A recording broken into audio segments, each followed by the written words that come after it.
An interpretation of the Ian Jones original story with the substitution of a real person Jim used to work with who grossed over $200,000 per year for she and her 2 daughters giving children's parties. The names have been changed to protect the innocent. Funny girl. I remember Lisa because she was and still is the life of the party. She's a very funny Pied Piper person and routinely has everyone in the room giggling, and especially the children wherever she goes.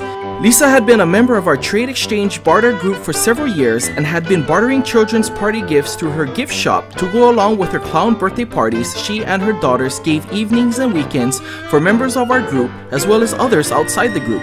She was a dedicated ham, so to speak, and took humor very seriously by attending half a dozen clown conventions every year.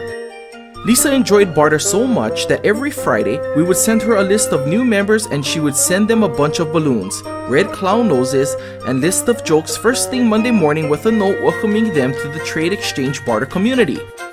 After she personally delivered the balloons, red clown noses, and list of her best jokes, she would go on to say that if they wished, she could have a surprise basket of funny material delivered, such as soap bubble games or CDs with funny stories every Monday morning to their businesses to keep their children and their clients' children in smiles and parties. And of course, she would happily accept trade exchange barter dollars as payment. It didn't take long for Lisa to build up a number of new clients and create business in the early part of the week when she was traditionally quiet.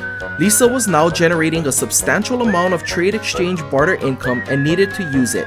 By working with the exchange, she was able to find trade exchange sources for much of what she needed without paying cash.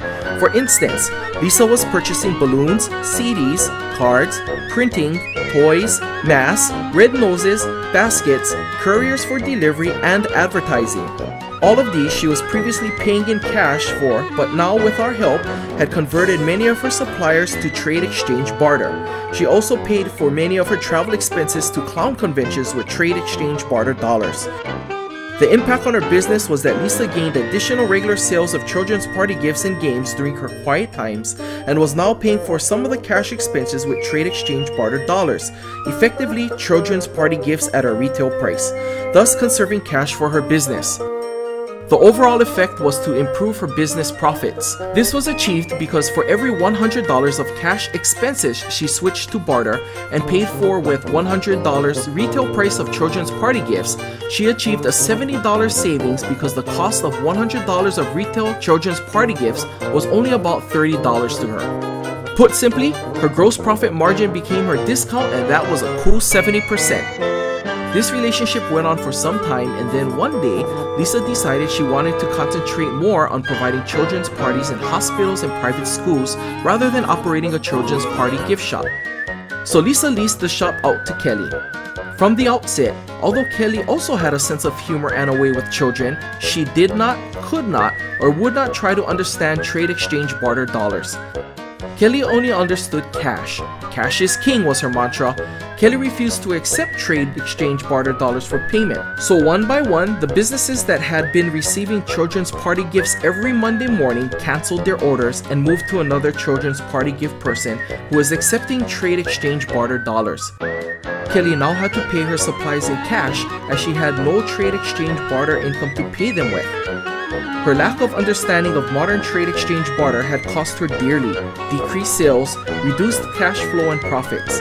8 months later, she was forced to return the business back to Lisa.